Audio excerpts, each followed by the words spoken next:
Hey nerds, Farmer Jesse here. Welcome to Growers Daily, your daily dose of ecological farming insight. It is Wednesday, August 6, 2025, and today we are talking about occultating one bed at a time, understanding what the market wants you to grow, and germinating spinach in the heat. So let's do it.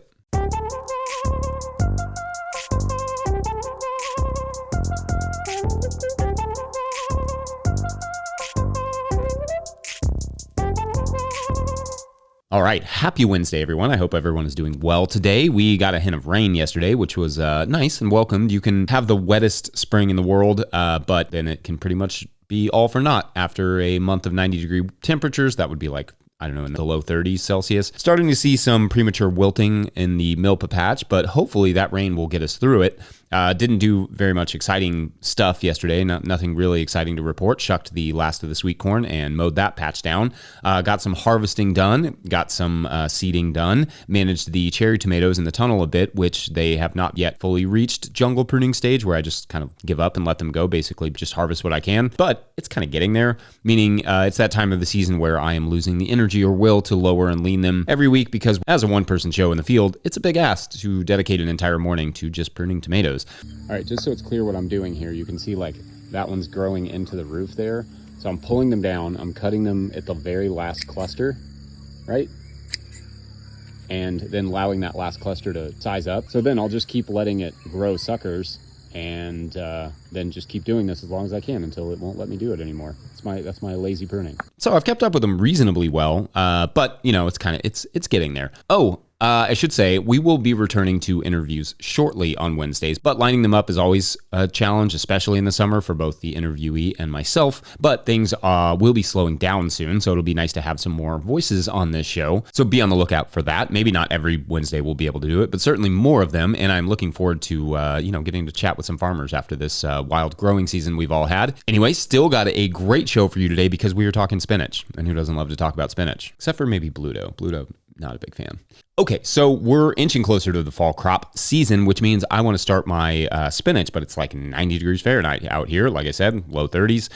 So how can we germinate spinach in these kind of temperatures? Because it doesn't love to germinate above like 75 degrees. I'm going to give you my step-by-step process for early spinach in a warm climate, but I'm here to tell you that much like summer lettuce, all the steps do have to be done right, or you will have just grown your expenses and no spinach. All right, so although this is a somewhat optional part, I do find it to be helpful, but step one is to soak the spinach seed overnight in the cooler or a fridge.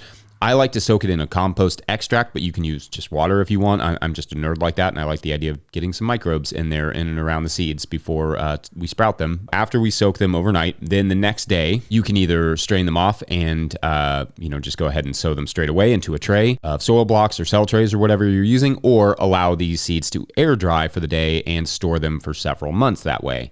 Or both, I suppose, if you soaked too many or soaked your whole lot of spinach seed. This soaking of the seed and then drying is called seed priming, and it shows faster and better germination for spinach, which is what we want. You can see in this little clip here, there's a little trial that I did where the primed spinach germinated and grew faster than the unprimed spinach, and I also did it in a side-by-side with beets, and again, same thing with the beets. Grew faster, germinated earlier, which definitely for summer spinach, that's what we want. Fast is going to come in handy. Now, next, we seed our trays of soil blocks and then transfer them to the cooler for 24 hours. Like we literally take all the soil block trays and put them in the cooler. We take them out of the cooler in the afternoon of the next day and put them in a cool area of our shed under shade so they're not getting hot. It's good to mist them at this point because the cooler can be a bit dehydrating to the blocks to some extent. So good to make sure that they are moist, because moisture equals coolness. And also they need that for germination. Then the next day we mist them lightly again just to keep them cool and make sure that they have adequate moisture and again are out of the sun. Usually by the following day, so 3 days-ish, they have germinated and we can move them into our protected greenhouse. If they are not all the way germinated, I will add an empty mesh tray over top in the greenhouse to give them a little reprieve from the heat as they kind of finish out their germination. Then after a day, I take those trays off so that they don't get too leggy and kind of let them start adapting to more and more sunlight. They must stay regularly misted at this point just to stay cool. And I recommend moving to bottom watering the trays if you can once they get to, a couple inches tall, because damping off is really common with spinach and it's not very fun. Now, I will not start spinach in the field until the first cool nights in September, but I like to use primed seed in those cases as well. Or really, I just liked primed seed. It just works so well and speeds up germination by a full day on average, which I'm impatient like that. So primed seeds, work well for my personality. Usually when I sow it in the field in the late summer, I will cover it with a tarp, white side up, to germinate it. In fact, I'm going to sort of touch on that idea a little bit more in the next section, but the big thing with spinach is that it does not like to germinate in warm soils, so moisture will help, shade cloth will help, and the tarp's white side up will also lend a nice hand if you have some to use. Let me know what you all do differently in your late summer spinach starting routine. It's the crop that I hear from people the most about. They just have the hardest time to germinate it. But if you follow those steps, you should be good to go. Let's just take a quick break, and when we come back, we'll keep on keeping on using the tarps and other materials to germinate stuff. BRB. Hi, my name is Jasmine. I'm growing in North Alabama. Just a little bit of my harvest. Had to pull some things a little early because I was headed out of town, but things are looking pretty good. I'm probably most proud of this cantaloupe. Today's episode is brought to you by Farmhand. We know it's peak season, you're busy, but the messages you send now are what drive renewals later. That's why Farmhand is offering free instant access to their farmer-built newsletter builder. No demos, no setup fees, just drop your logo, upload your list, and start sending farm-branded emails that boost sales, engage members, and save you hours each week. Get free access today at farmhand.partners/no-till. That's farmhand.partners/no-till. All right, back to the show. If you, the listener, are enjoying this podcast, getting even a small amount of value from it, consider supporting our work over at patreon.com/no-till-growers. Does this show bring you $2 worth of value a month? $5? Has it saved you any money in your farm or gardens? Consider chipping in a little bit. You can do that over at patreon.com/no-till-growers. I will try to get to questions from everywhere that questions come in, but I will always get to your Patreon questions. Now, today's Patreon question comes to us from Patreon member Lee Kossip, who writes, quote, "Wondering if anyone here can answer the question of how to tarp a 30-inch by 50-foot row at a time. Is landscaping fabric or woven polypropylene a good option for this? I have just a couple weedy beds in between others that I want to tarp for a few weeks before replanting. Noob here. Thanks for your patience and being awesome." End quote. All right. Awesome stuff here. Thanks, Lee. This is a good question, and there's actually a fair amount to say about it. First, you will find that many professional growers have an option for occultating one bed at a time, like they will use one strategy or another. For instance, one increasingly common bed flip I see is, say, after a bed of something tender like lettuce or arugula. That crop is mowed, a light layer of compost is added over top and soaked with a sprayer or irrigation. Then a section of tarp or landscape fabric is laid over top for a warm week to kill off the remaining residue, and then the bed is resowed or replanted without any real need for tillage. Or perhaps you just have a bed that you have no immediate need for in the middle of a garden where you want to keep the soil in place, keeping the soil in place being a generally good idea. Then you can apply a single strip of tarp or landscape fabric or burlap or whatever you have there to help. Or for one last example, maybe you want watermelons or sweet potatoes or winter squash on one bed, but don't want a mess of vines on the two adjacent beds. It's nice to have a way to cover them so they don't turn into weeds, and then the vining crop can just vine right over top of them. So yes, many of the growers who are dealing with these sorts of scenarios are using landscape fabric or something like it. We often use old tarps just to give them absolutely as much life as possible, cutting a 55 by 5 foot section for this purpose. Or of course, like I've mentioned, I'm increasingly curious about burlap thanks to Ben Hartman's experiments with it. I will try a little bit of that next year, and we will continue moving away from any sort of plastic on our farm, so I will have hopefully some ideas for you all. Typically, you want a few extra feet in length of whatever you're using to ensure full coverage of the bed and so that there's enough room on the ends and on the sides to weigh it down. What you weigh a single length down with is up to you and what you have, but something like sandbags is probably going to make the most sense. I often use, like I've mentioned before, like old T-posts and that sort of thing. Now, I will say that landscape fabric is not as effective of an occultation tool as opaque tarps, which tend to effectively suffocate the plants as well as germinate them. I would guess the same thing applies to burlap, which will allow for a small amount of gas exchange and light and or water transfer. So in those cases, if you have particularly pesky like weed issue there, you may have to either double up the covering or allow for more time between the covering and the next planting, or you will have to cultivate, which brings me to another use of the single bed covering, because I've also seen where people will use things like a single bed covering or a multi-bed covering, I guess, to germinate weeds more rapidly and then flame weed them, then plant. So that's another option for these sorts of tools, because all of them are likely to increase and encourage weed germination by warming the soil and holding the moisture in. And if you leave it on for long enough, they will then suffocate the weeds that they germinated. If you left the covering on the weeds, like I said, it would suffocate them. But in this description, you're really just speeding up the stale seed bedding process, like you're getting those weeds to germinate. And then you pull that occultation material off and then you cultivate them. And then you can plant. Or while I'm just adding more examples of how this is often employed, I have a tunnel bed right now that is sown to carrots, and I'm using some old landscape fabric to germinate them with irrigation underneath. So once I see the germs, I will pull the fabric off. And the fabric will, in theory, have helped to keep the moisture in and warm the soil just a little bit underneath of the tomatoes and stuff that are in there, kind of shading it, and to then germinate those carrots really well, in theory. Anyway, all that makes sense? Was that helpful? Let me know. Otherwise, we're going to take a quick break, and when we come back, how to know if what you want to grow has a market. That sounded kind of like sing-songy. Maybe I should sing more of these. Maybe not. Be right back. Yeah, g'day, I'm Steve. I'm on the southern tablelands in New South Wales, Australia. Late winter, got about 85 square metres of garlic growing, doing a bit of weeding today. That was last season's garlic down there, and put a cover crop of corn and pumpkins in. Just let that fallow over the winter. Cheers. Yeah, some local native black cockatoos. Farmer Claire Coleman here from the Winter Growers Podcast. Did you know that I also founded Real Farmer Care, a nonprofit that supports farmer well-being? From my own experiences farming, I knew firsthand that this type of support was missing from ag, so I decided to do something about it. As of today, there are over 500 farmer recipients of a $100 self-care award, with more applying daily. If you'd like to help, each $100 donated supports one new farmer. Visit realfarmercare.com to donate and learn more. Again, that's realfarmercare.com. All right, I think sometimes people really, really want to believe that farming is not just any old business, but the reality is that farming, in most ways, is just any other business. And in the same way that most other businesses need to do a business plan before they start producing anything, so too should farmers. And in that business plan, market research must be included. So how, as a farmer and not as, say, a multinational corporation with a research team, do you conduct market research?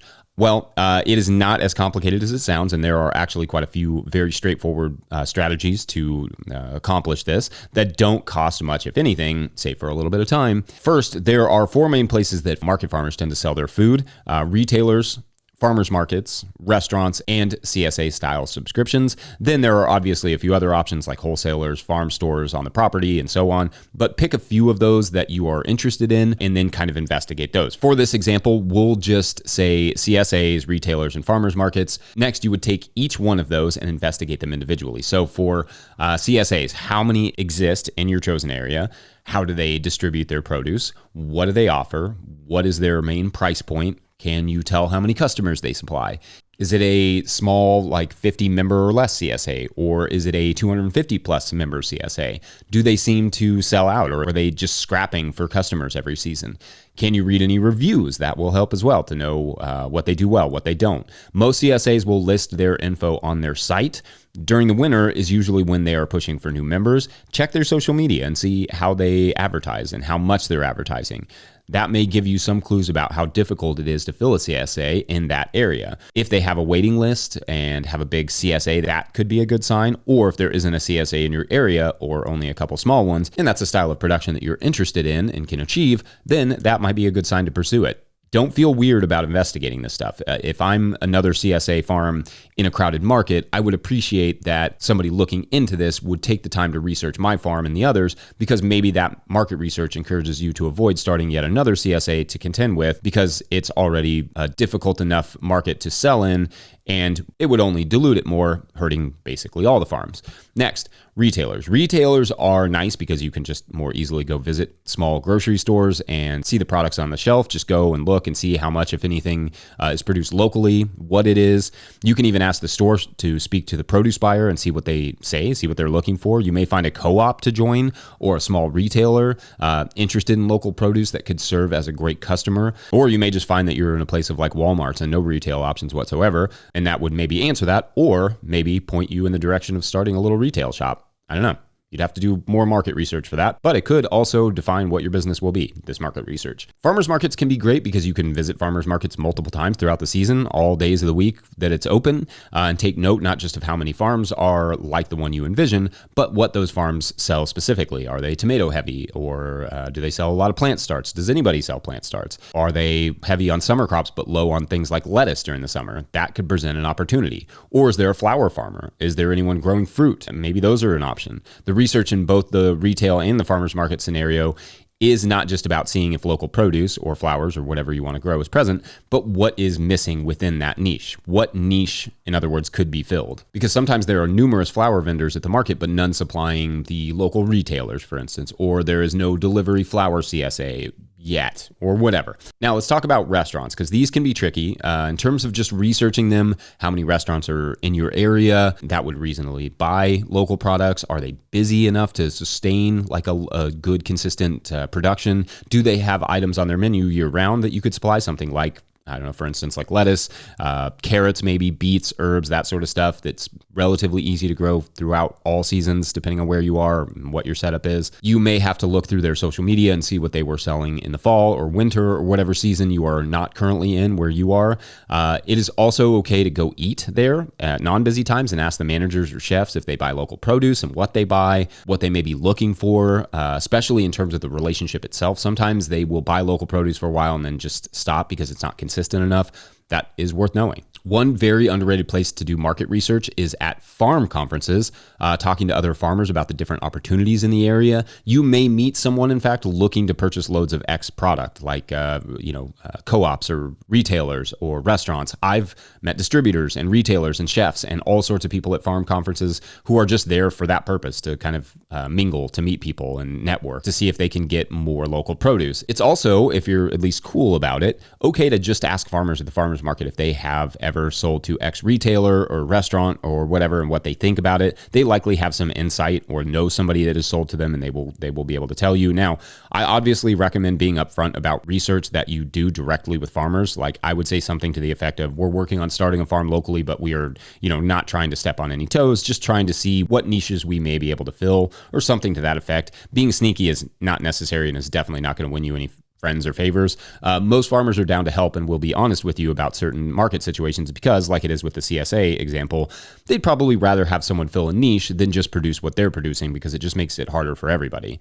In effect, market research does not have to be highly technical. It certainly can be, sure, but it can also just be pretty simple. Just, is there a market for what I want to produce, and or what niches could be filled? If at the end of your initial research you don't see a path for any of the options you chose that makes financial sense, pick another one or two outlets and start over. Research does not inherently give you the results you want, but it can save you from not getting those same results after you grew the food, which is not great. Anyway, let me know your thoughts on market research. And well, I think we're done here Wednesday. Don't forget, No Till Growers is now officially a nonprofit 501c3, so donations are tax deductible and greatly appreciated. You can learn about how to contribute, how to donate in the show notes. It's a good place. Please make sure to like and subscribe and or follow wherever you're getting this podcast. That's an easy way to help us out. Enormous thank you to all of our show sponsors. And if you'd ever like to sponsor this show, you can reach out to Farmer Michelle at notillgrowers.com. Huge shouts to Willie Breeding for the theme music, Mike Hilbert for the production help and editing. Also, shouts to Epidemic Sound for the background music that you can hear. Great choice, Mike, whatever it was. Pick up a hat or a copy of my book, The Living Soil Handbook, at notillgrowers.com to support our work. Big thank you to everyone over at patreon.com/notillgrowers, where at a certain level, or if you just bump up from one level to another, or you sign up in the month of August, you get a shout out on the show. So big shout outs today to, not to you, Bluto, Dwayne Bordelon. One of those. I think I got Dwayne right. All right, so you will remember the rapid snowstorm that happened in this town outside of Chattanooga that young Douglas believes has something to do with a small cave that he saw open up briefly near a creek where he tends to play and was actually playing that day that it snowed. But Douglas, digging around in the area where the cave popped up, finds a small door and, being 11 and adventurous, decides to open it. There before him, in a long set of, is just like a long, deep set of stairs. They are dimly lit, and Douglas, again, being 11, decides to sort of wade slowly down into the stairwell and see what he can figure out. Then, about 5 minutes in, just walking into the darkness, he starts to hear some voices. Adult voices, talking somewhat frantically, frustratedly. One of them says, "We are going to be in so much trouble." Who were these people? What were they talking about? Well, that is for tomorrow on the Stairs to Snowtown. Even though it's not going to be a town. Or is that a spoiler? We'll find out. Thanks for watching and/or listening. We'll see you tomorrow.